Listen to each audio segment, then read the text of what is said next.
जय हिंद बच्चों, आपका स्वागत है आपके अपने चैनल जेएसआर पॉलिटेक्निक क्लासेस में।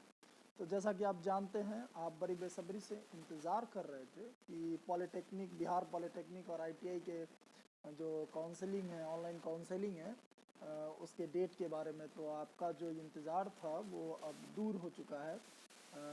BCECE बोर्ड जो है उसने अभी जस्ट कुछ देर पहले एक डेट रिलीज़ कर दिया है, जिसमें आपको बताया जाएगा, एकदम ऑथेंटिकेट जानकारी हम आपको देने वाले हैं कि बिहार आईटीआई की काउंसलिंग कब से शुरू हो रही है, बिहार आईटीआई काउंसलिंग में क्या क्या प्रोसेसेस हैं, उसके बाद बिहार आईटीआई काउंसलिंग में क्या क्या डॉक्यूमेंट लगेंगे। कोई इधर उधर की बात नहीं होगी, टू द पॉइंट बात होगी। इसीलिए एकदम गौर से चैनल के साथ आप लास्ट तक बने रहें। आप बने रहेंगे तो आपको पूरी जानकारी मिल पाएगी।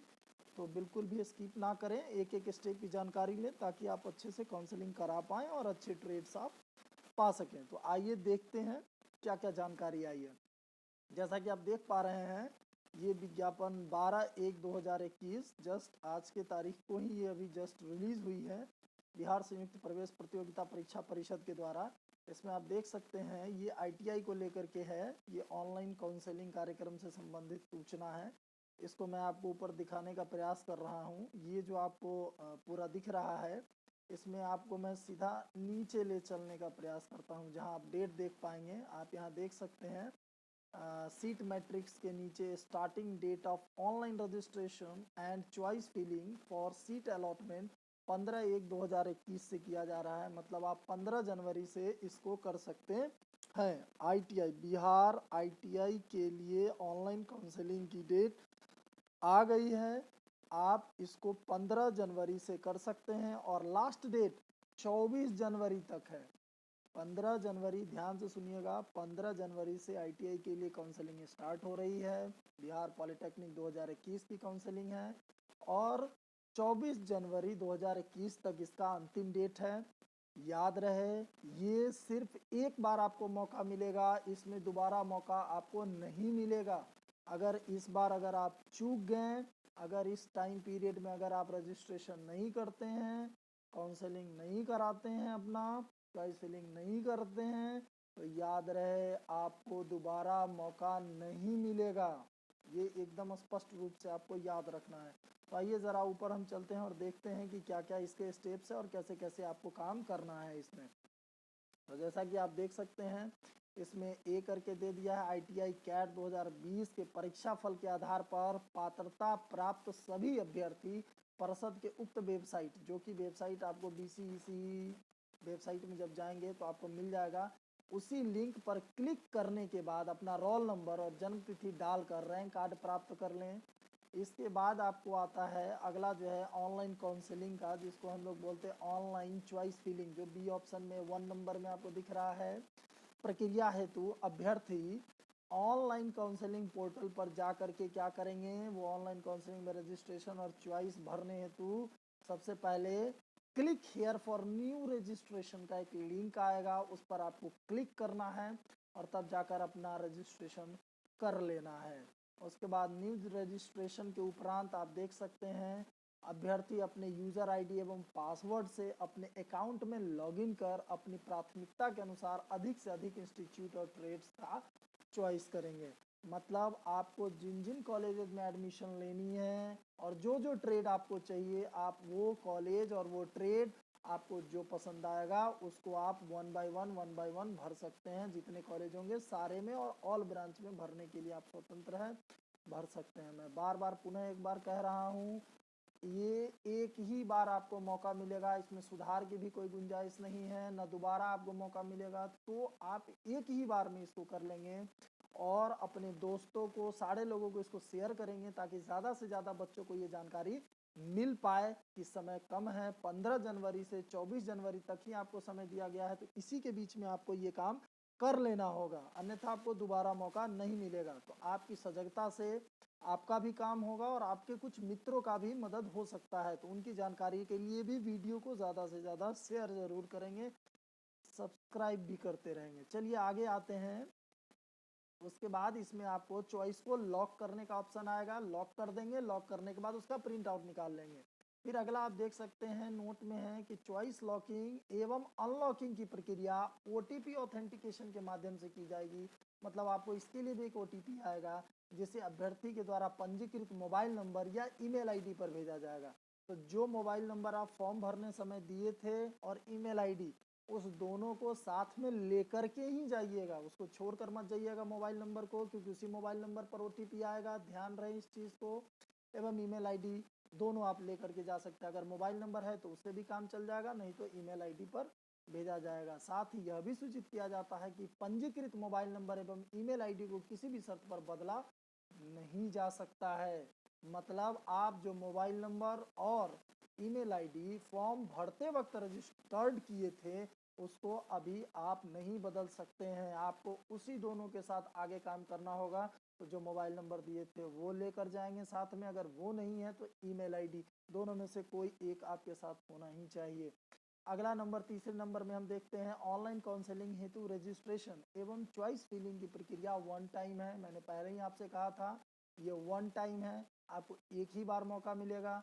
इसीलिए आगे देखिए, इसीलिए अगर कोई अभ्यर्थी फर्स्ट राउंड में रजिस्ट्रेशन कर अपना चॉइस फिलिंग नहीं करते हैं तो वैसे अभ्यर्थी को दोबारा रजिस्ट्रेशन एवं चॉइस फिलिंग का मौका नहीं दिया जाएगा।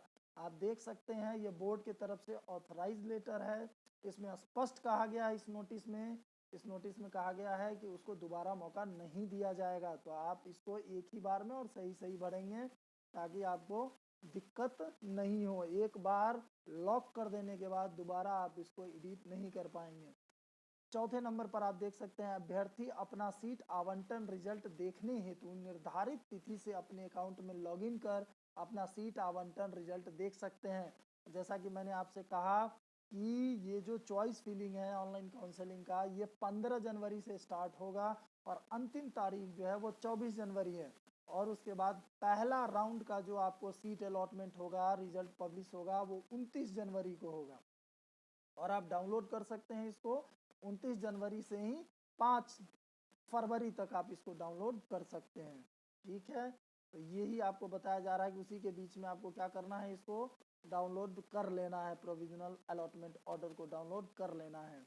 आगे आइए, अगर आप क्रम में अगले राउंड के लिए अपग्रेडेशन हेतु अपनी इच्छा व्यक्त करते हैं, मान लीजिए कि पहला आप काउंसलिंग करा चुके थे और आपको जो ब्रांच या कॉलेज चाहिए था वो आपको नहीं मिला है, तो अगर आपको नहीं मिला है तो क्या करेंगे, आप उस पर अपग्रेडेशन लगा सकते हैं कि हम अपग्रेड चाहते हैं। तो अपग्रेड करने हेतु इच्छा आप व्यक्त कर सकते हैं और उसके लिए आपको अगले राउंड की काउंसलिंग के लिए अपग्रेडेशन हेतु इच्छा व्यक्त नहीं कर दीजिए, तो आपको अगले राउंड में दोबारा जो सेकेंड मेरिट लिस्ट आएगा उसमें आपको जो अगर सीटें खाली रह जाती हैं उससे पहले की, तो उसमें आपको अपग्रेड कर दिया जाएगा। और अगर आप अपग्रेडेशन हेतु अपनी इच्छा व्यक्त नहीं करते हैं तो उन्हें अगले राउंड की काउंसलिंग के लिए विचार नहीं किया जाएगा। मतलब यहाँ पर बोर्ड की तरफ से साफ संदेश आपको देने का प्रयास किया गया है कि अगर आपको पहले सीट अलॉटमेंट में आपको पसंद नहीं आया, अगर आप चाहते हैं कि हम जो चाहते थे वो हमको नहीं मिला है, हम इसको अपग्रेड में डालना चाहते हैं, तो अपग्रेडेशन में जैसे ही आप डालेंगे, तो अपग्रेडेशन में डालेंगे तो अगर कोई सीट खाली रह जाती है, किसी कारण उसको विद्यार्थी अगर नहीं लेता है एडमिशन, वो सीट खाली रहने पर आपको अगले सेकेंड मेरिट लिस्ट जो बनेगा, अगला राउंड का जो मेरिट लिस्ट बनेगा, उसमें आपको अपग्रेड करके मौका दिया जाएगा एडमिशन के लिए। लेकिन अगर आप बिना अपग्रेडेशन लगाए छोड़ देते हैं तो आपको दोबारा एडमिशन के लिए वैध नहीं माना जाएगा, दोबारा आप सेकेंड राउंड के लिए वैध नहीं होइएगा। इसीलिए अगर कोई भी बच्चे पहले मेरिट लिस्ट के बाद अगर उनको नहीं ब्रांच या कॉलेज पसंद आया है तो वो बिना अपग्रेडेशन लगाए नहीं छोड़ेंगे, वरना उनका दावा खारिज कर दिया जाएगा। आगे बढ़ते हैं, हम 5वें नंबर पर आते हैं। आप देख सकते हैं इसमें दिया है आवंटित अभ्यर्थी द्वारा डाउनलोड किए गए प्रोविजनल अलॉटमेंट ऑर्डर जो है, जो आप डाउनलोड करेंगे, वो में डॉक्यूमेंट वेरिफिकेशन या एडमिशन हेतु आपको रिपोर्टिंग या नोडल सेंटर के नाम एवं तिथि अंकित होगा। जो आपको जो अलॉटमेंट ऑर्डर मिलेगा जब आप ऑनलाइन काउंसलिंग कर लेंगे, तो फर्स्ट राउंड का जो सीट अलॉटमेंट आपको मिलेगा जिसको आपको बाद में डाउनलोड करना है, फर्स्ट राउंड का मेरिट लिस्ट जिसको आप कह सकते हैं, सीट अलॉटमेंट जो पब्लिश होगा वो 29 जनवरी को होगा। मैं बार बार कह रहा हूँ 15 जनवरी से काउंसलिंग स्टार्ट है, 24 जनवरी तक आपको अंतिम तारीख है और 29 जनवरी को पहला मेरिट लिस्ट आएगा और सेकेंड जो प्रोविजनल सीट अलॉटमेंट है या मेरिट लिस्ट आप कह लीजिए वो 9 फरवरी को आएगा। तो उसी में के बारे में कहा गया है कि जब आपका फर्स्ट राउंड का सीट अलॉटमेंट आ जाएगा, मतलब मेरिट लिस्ट आ जाएगा, आपको सीट अलॉटमेंट मिल जाएगा कि आपका सीट कहाँ अलॉट हुआ है, तो आपको उसी पर अंकित होगा कि आपका नोडल सेंटर कौन सा है। आपको उसी नोडल या रिपोर्टिंग सेंटर पर जा करके अपना डॉक्यूमेंट का वेरिफिकेशन कराना होगा। डॉक्यूमेंट सारे ओरिजिनल लगते हैं, ठीक है। अब इसी में आगे आपको दिया गया है 5वें नंबर में ही कि अगर कोई अभ्यर्थी किसी भी कारणवश निर्धारित तिथि तक अपना डॉक्यूमेंट वेरिफिकेशन नहीं कराते हैं तो वैसे सभी आवंटित अभ्यर्थियों को अगले राउंड के लिए अयोग्य मानते हुए आवंटित सीट को रिक्त मान लिया जाएगा और वे आगे की काउंसलिंग हेतु भी अयोग्य हो जाएंगे। कहने का मतलब साफ है कि आपको जो डेट निर्धारित किया जाएगा, जो आपका फर्स्ट राउंड का सीट अलॉटमेंट आएगा, उसमें जो भी डेट आपको निर्धारित किया जाएगा, आपको उस डेट के अंदर जाकर के उस रिपोर्टिंग सेंटर पर अपना डॉक्यूमेंट वेरिफिकेशन करा लेना है।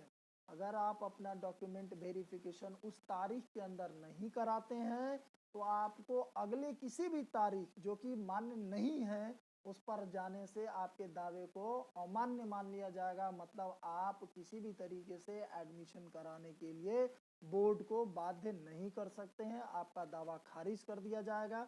मतलब स्पष्ट है कि जिस तारीख से जिस तारीख तक आपको डेट अलॉट किया गया है, आपको उसी तारीख तक में अपने काम को, जो भी काम आपको, चाहे वो चॉइस फिलिंग का काम हो या फिर आपको सीट अलॉटमेंट ऑर्डर को डाउनलोड करने का काम हो या डॉक्यूमेंट वेरिफिकेशन कराने का काम हो, ये सारा आपको अपने वैध तारीखों के अंदर ही कराना है, वरना आपकी नामांकन को रद्द कर दिया जाएगा, उसको अमान्य मान लिया जाएगा, आपके दावे को अमान्य माना जाएगा।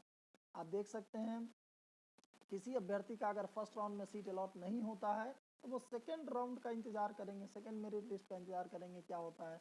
चलिए आइए, अब सबसे जो बड़ा सवाल आता है कि आईटीआई का जो हम काउंसलिंग कराएंगे तो उसमें हमको किन किन डॉक्यूमेंट्स की ज़रूरत पड़ती है। उससे पहले हम एक बार और डेट को लेकर के हम आपको रिकॉल करा दें। 6ठे नंबर में आप देख सकते हैं डेट के बारे में डिटेलेशन किया गया है। इसमें स्पष्ट इस पर बात की गई है कि आप देख सकते हैं starting date of online registration and choice filling for seat allotment, मतलब सीट अलॉटमेंट और के लिए जो चॉइस फिलिंग होना है जिसको आप ऑनलाइन काउंसलिंग कहते हैं वो 15 जनवरी 2021 से शुरू हो रहा है। और जस्ट उसके नीचे आप देख सकते हैं 3rd नंबर में last date of online registration जो है चॉइस फिलिंग का, सीट अलॉटमेंट का, लॉकिंग का, वो 24 जनवरी है। मतलब 15 जनवरी से शुरू होकर के 24 जनवरी तक आपको टाइम है। फर्स्ट राउंड का जो आपका सीट अलॉटमेंट आएगा वो 29 जनवरी को आ जाएगा। 29 जनवरी को आपका सीट अलॉटमेंट आ जाएगा। उसके बाद आपको जो है डाउनलोड कर लेना है। 29 जनवरी से लेकर 5 फरवरी तक डाउनलोड आप कर लेंगे। उसके बाद आपको डॉक्यूमेंट वेरिफिकेशन उसी सीट अलॉटमेंट लेटर पर डेट दिया रहेगा।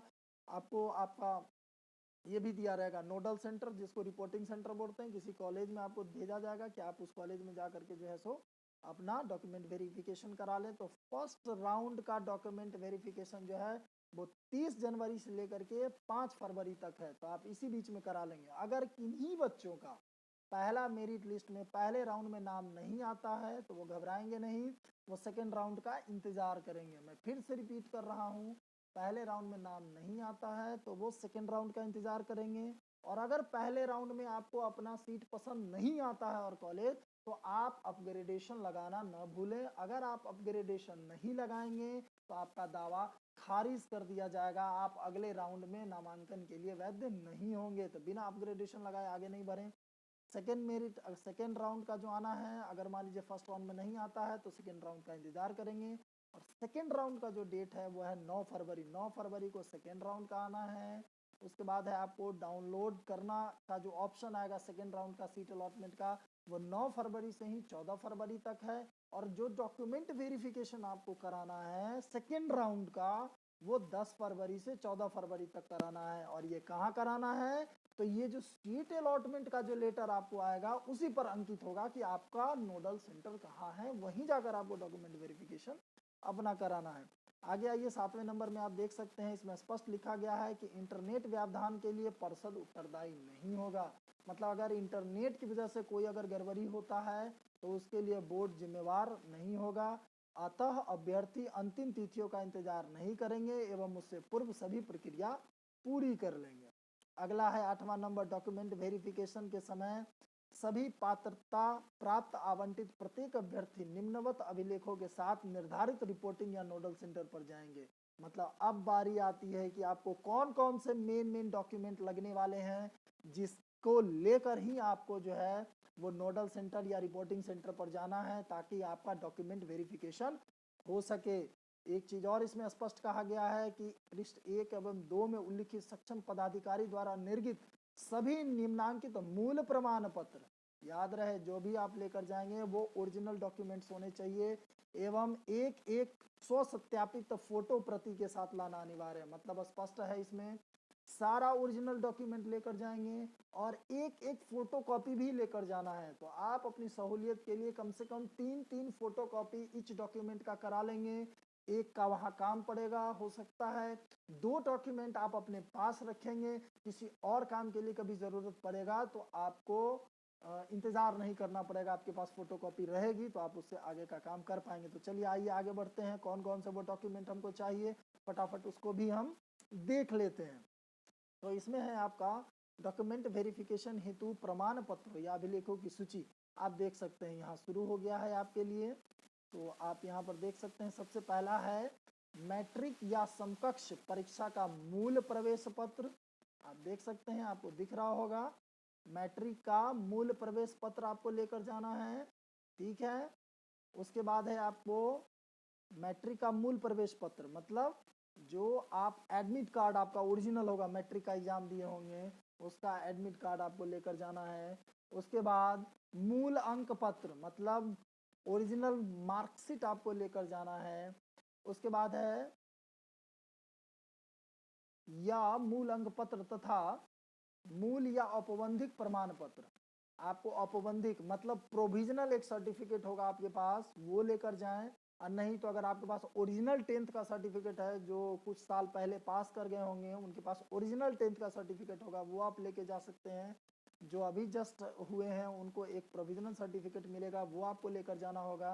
अगला आप ख में देख सकते हैं मूल जाति प्रमाण पत्र, जो जाति जो कास्ट आप लगाए होंगे, बीसी वाले बीसी ले जाएंगे, BC1 BC2 SC ST, अगर कोई EWS के होंगे तो EWS वाले ओरिजिनल सर्टिफिकेट आपके पास होने चाहिए, एकदम ओरिजिनल, आपको मूल पत्र लेकर ही जाना है। गौ में आप देख सकते हैं मूल आवासीय प्रमाण पत्र, मतलब ओरिजिनल रेसिडेंशियल सर्टिफिकेट आपको लेकर जाना है। अगला देख सकते हैं चरित्र प्रमाण पत्र, मूल चरित्र प्रमाण पत्र होना चाहिए। आपकी अंतिम पढ़ाई जहाँ से भी हुई हो, आप 10th होंगे तो 10th का कैरेक्टर सर्टिफिकेट ले जाएंगे, 12th होंगे तो 12th का कैरेक्टर सर्टिफिकेट लेकर जाएंगे।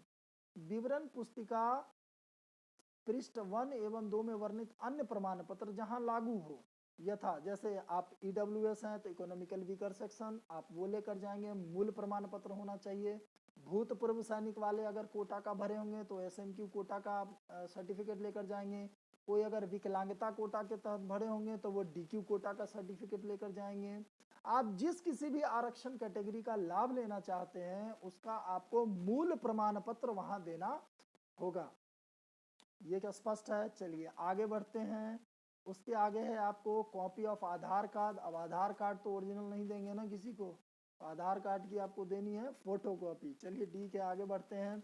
जो फोटो आप दिए होंगे बहुत पहले जब आप फॉर्म भरे थे उस समय जो फोटो आप दिए थे उसी की 6 कॉपीज आपको लेकर जानी है, 6 कॉपीज आपको लेकर जानी है, ठीक है। जो एडमिट कार्ड में फोटो है, ITI के रजिस्ट्रेशन में जो आप ITI का जब आप फॉर्म भरे थे एंट्रांस एग्जामिनेशन देने के लिए एडमिशन के लिए, उस समय जो आप फोटो डाले थे उसी फोटो की 6 कॉपीज होनी चाहिए। घबराने की बात नहीं है, बहुत सारे बच्चों की फ़ोटोज़ इधर उधर हो गई होंगी तो आप घबराएंगे नहीं, प्रयास करिए कि उनको ढूंढिए क्योंकि वो बहुत ज़रूरी है। अगर किसी कारणवश आपको नहीं मिलता है तो भी नहीं घबराएं, 6 अभी की भी करेंट फ़ोटो आप बना कर ले जाएंगे तो ज़्यादा समस्या नहीं होनी चाहिए। चलिए अगले नंबर में हम आते हैं। ओरिजिनल एडमिट कार्ड की भी ज़रूरत पड़ेगी, किसका? ITI कैट का जो आप एग्ज़ाम दिए हैं, मतलब ITI के इंट्रेंस एग्जामिनेशन को देने वक्त जो आप अपना आपको मिला था एडमिट कार्ड ITI की तरफ से, बोर्ड की तरफ से, वो आप लेकर जरूर जाएंगे 2020 का। उसके बाद है रैंक कार्ड, जो आपको रैंक कार्ड, आपको रैंक अलॉट हुआ था, जो आपका रैंक आया था, ठीक है, जो जिसको आप रिजल्ट बोलते हैं, उसकी भी एक कॉपी आप लेकर जाएंगे। उसके बाद ऑनलाइन काउंसलिंग हेतु जो आप रजिस्ट्रेशन कराएंगे, जो 15 तारीख से हो रही है, उसका ऑनलाइन काउंसलिंग का जो 15 तारीख से हो रहा है, उसका जो आप रजिस्ट्रेशन कराएंगे, जो चॉइस फिलिंग होगी, उसके फाइनल होने के, लॉक होने के बाद जो एक आपको चॉइस स्लिप मिलेगा कि ये आपका चॉइस स्लिप है, उसकी भी एक फोटोकॉपी आपको लेकर जानी है। उसके बाद ये सारा चीज़ डॉक्यूमेंट वेरिफिकेशन के लिए है। ऑनलाइन काउंसलिंग में इन चीज़ों की ज़रूरत नहीं है, वहाँ सिर्फ आपको चॉइस फिलिंग करना है और रजिस्ट्रेशन कराना है। ये सारा आपको जब आप नोडल सेंटर पर जाएंगे वहाँ आपको ज़रूरी पड़ेगा, जहाँ आपको डॉक्यूमेंट वेरिफिकेशन होगा, जिसके बाद आपका एडमिशन होगा, तो उसी के लिए है। तो चलिए, आप ऑनलाइन काउंसलिंग कराएं, कराने में जो रजिस्ट्रेशन और चॉइस फिलिंग किए थे, उसके बाद आपको एक स्लिप मिलेगा जिसको चॉइस स्लिप बोलते हैं, उसकी भी प्रिंट कॉपी आप निकलवा लेंगे और उसकी भी कॉपी आपको वहाँ देनी पड़ेगी। अगला देखते हैं, downloaded print of online field application form. याद रहे, जिस समय आप ITI का फॉर्म डाले थे, उस समय आप जब रजिस्ट्रेशन एप्लीकेशन फॉर्म भर रहे थे, तो आपको उसमें पार्ट ए और पार्ट बी करके फोटो कॉपी निकला होगा कि आपने फॉर्म सक्सेसफुली सबमिट कर दिया है ITI का एग्ज़ाम देने टाइम। उसकी भी हार्ड कॉपी आपको लेकर जानी है, मतलब उसका भी एक कॉपी आप निकलवा लेंगे, वो भी आपको लेकर जाना होगा। उसके बाद है, डाउनलोड किए गए प्रोविजनल अलॉटमेंट ऑर्डर की 3 कॉपी आपको लेकर जानी है। जो प्रोविजनल अलॉटमेंट ऑर्डर मैंने कहा, फिर से मैं कह रहा हूँ, 15 जनवरी से रजिस्ट्रेशन है काउंसलिंग का, चॉइस फिलिंग का, आप वो कराएंगे। 24 जनवरी को आपको जो है लास्ट डेट है, तब तक करा लेना है। और उसके बाद 29 जनवरी को जो फर्स्ट राउंड का जो आपका सीट अलॉटमेंट आएगा, वो उसी की बात हो रही है यहाँ 7वें नंबर में, कि डाउनलोड किए गए प्रोविजनल अलॉटमेंट ऑर्डर, जो आपको प्रोविजनल अलॉटमेंट ऑर्डर दिया गया है, उसकी डाउनलोड की गई 3 कॉपी आपको लेकर जानी पड़ेगी। जो फर्स्ट राउंड का आएगा, जिनका सेकेंड राउंड में आएगा वो सेकेंड राउंड का लेकर जाएंगे। चलिए, उसके बाद है द वेरिफिकेशन स्लिप।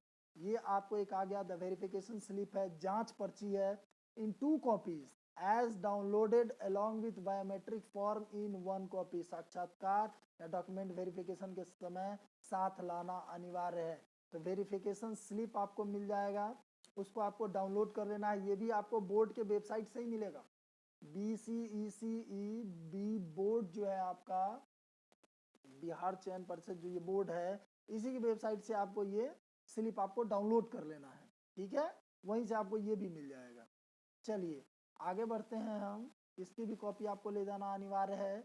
9वें नंबर में आप देख लीजिए, काउंसलिंग या डॉक्यूमेंट वेरिफिकेशन की तिथि तक विभिन्न औद्योगिक प्रशिक्षण संस्थानों में प्रवेश हेतु अर्हताएं तथा वांछित योग्यता कंडिका 4 के अनुसार अर्हताएं तथा उत्तीर्णता आवश्यक है, अन्यथा वे नामांकन के हकदार नहीं होंगे। मतलब डॉक्यूमेंटेशन और काउंसलिंग, इन सारी चीज़ों के लिए जो जो डॉक्यूमेंट जरूरी है, वो सारे डॉक्यूमेंट जितने का अभी हमने चर्चा किया, वो सारे डॉक्यूमेंट आपके पास होने जरूरी है। अगर आपके पास नहीं होंगे तो आपके नामांकन को हकदार नहीं माना जाएगा और उसको रद्द कर दिया जाएगा। अंतिम है इसमें, अभ्यर्थी रिपोर्टिंग या नोडल सेंटर, जहां आपको जाकर डॉक्यूमेंट वेरिफिकेशन कराना है, कराने के तत्पश्चात अगर अगले राउंड की काउंसलिंग के लिए अपग्रेडेशन हेतु इच्छा व्यक्त किए हैं, तो वे अपना मूल्य प्रमाण पत्र के साथ हस्ताक्षरित डॉक्यूमेंट वेरिफिकेशन स्लिप अपने साथ वापस ले लें। मतलब इसमें स्पष्ट कहा गया है कि अगर आप मान लीजिए जाते हैं, फर्स्ट राउंड का आपको आता है सीट अलॉटमेंट, वहाँ जाने के बाद आप डॉक्यूमेंट वेरिफिकेशन अगर कराने चले जाते हैं, जाएंगे वहाँ डॉक्यूमेंट वेरिफिकेशन कराने आपको जाना ही होगा, जाएंगे, वहीं से अपग्रेडेशन भी होगा। तो वहाँ अगर आपको नहीं पसंद आता है और आपको दूसरा ब्रांच या दूसरा कॉलेज चाहिए, तो आप अपने लिए अपग्रेडेशन लगाते हैं। तो जैसे ही अपग्रेड में आप लगाएंगे, तो अपग्रेडेशन लगाने के बाद आपको अपने ओरिजिनल डॉक्यूमेंट्स ले लेने हैं, छोड़ना नहीं है। तो ये आप करेंगे, वे डॉक्यूमेंट वेरिफिकेशन स्लिप अपने साथ वापस ले लेंगे और अगले राउंड का इंतजार करेंगे, और अगले राउंड में जो आवंटित सीट होगा, उसके नामांकन के लिए जो सीट आपको नोडल सेंटर आपको आवंटित किया जाएगा, फिर वहां जाकर के अपना सारा डॉक्यूमेंट वेरिफिकेशन कराना है, जो जो डॉक्यूमेंट की चर्चा यहाँ पर कर दी गई है। उम्मीद करते हैं आपको एक एक बारीक जानकारी दे दी गई है। इसके बावजूद भी अगर आपको किसी भी तरीके का कोई दिक्कत है तो हमारे चैनल से बने रहिए, कमेंट करिए, लाइक करिए, सब्सक्राइब करिए, आपके हर समस्याओं का जवाब तुरंत दिया जाएगा। जय हिंद।